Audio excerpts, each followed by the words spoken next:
ஒரு கிராமத்துல 2 பானைகள் இருந்துச்சு. ஒன்னு பளபளப்பான பித்தளை பானை, இன்னொன்னு ஒரு சின்ன விரிசல் விழுந்த களிமண் பானை. தினமும் காலையில 2 அண்ணன் தம்பிங்க இந்த பானைகளை எடுத்துக்கிட்டு ஒரு அழகான ஆத்துக்கு தண்ணி பிடிக்க போவாங்க. ஆத்துல போய் 2 பானையிலையும் பளிங்கு மாதிரி இருக்கிற தண்ணிய முழுசா நிரப்புவாங்க. ஆனா திரும்பி வரும்போது அந்த பித்தளை பானை ஒரு சொட்டு தண்ணி கூட சிந்தாம சூப்பரா வரும். ஆனா அந்த உடைந்த பானையில இருந்து வழியெல்லாம் தண்ணி சொட்டிக்கிட்டே வரும். வீட்டுக்கு வந்ததும் முக்கால்வாசி தண்ணி காலியாகிடும். நான் எதுக்குமே லாயக்கில்லன்னு நினைச்சு அந்த களிமண் பானைக்கு ரொம்ப கவலை. ஒரு நாள் ராத்திரி அந்த தம்பி கிட்ட பானை அழுதுச்சு. அதுக்கு அந்த தம்பி சிரிச்சுக்கிட்டே கவலைப்படாதேன்னு சொன்னான்.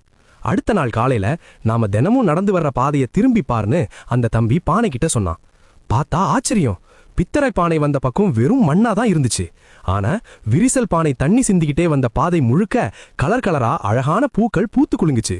அந்த தம்பி சொன்னா, உனக்கு விரிசல் இருக்கிறது எனக்கு தெரியும், அதனாலதான் அந்த பாதையில நான் பூ விதைகளை தூவுனேன். நீ தினமும் அதை அழகா அமைதியா வளர்த்துட்ட. அப்போதான் அந்த பானைக்கு ஒரு முக்கியமான நீதி புரிஞ்சுது. நம்முடைய குறைகள் கூட சில சமயம் உலகிற்கு அழகை தரலாம். எப்படி, கதை சூப்பரா இருக்கா?